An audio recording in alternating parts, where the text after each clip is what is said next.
આજથી નવરાત્રીની શરૂઆત થઈ ચૂકી છે. કેટલા આયોજકો દ્વારા ફાયર એનઓસી માટે એપ્લાય કરવામાં આવ્યું છે અને કઈ રીતે એનઓસી આપવામાં આવી રહી છે?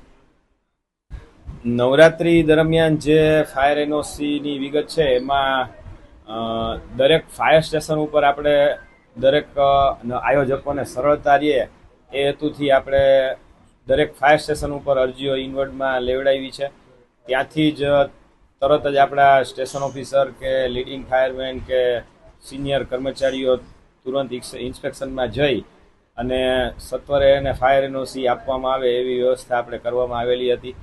બીજું, અમારા ફાયર બ્રિગેડના ચેરમેનનો મને ટેલિફોનિક મેસેજ હતો કે ભાઈ 2 ઓક્ટોબર છે, રજા છે, તો એ દરમિયાન પણ તમે ફાયરના ઇન્સ્પેક્શન અને એનઓસી આપવાનું ચાલુ રાખજો.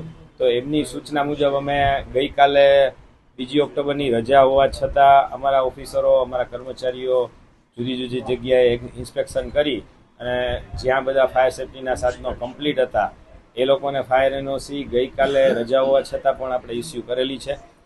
કુલ ટોટલ અત્યાર સુધીમાં 25 અરજીઓ આવેલી છે. એમાંથી 22 નવરાત્રિના આયોજકોને એનઓસી ઇસ્યુ કરી દેવામાં આવેલી છે અને 3 એનઓસી મીન્સ કે 3 આયોજકોના પેન્ડિંગ છે. તો એ 3ની એનઓસી આજે લગભગ બપોર સુધીમાં જ બધું ફાયર સેફ્ટીના સાધનો બરાબર હશે તો અમે ઇસ્યુ કરી આપશું.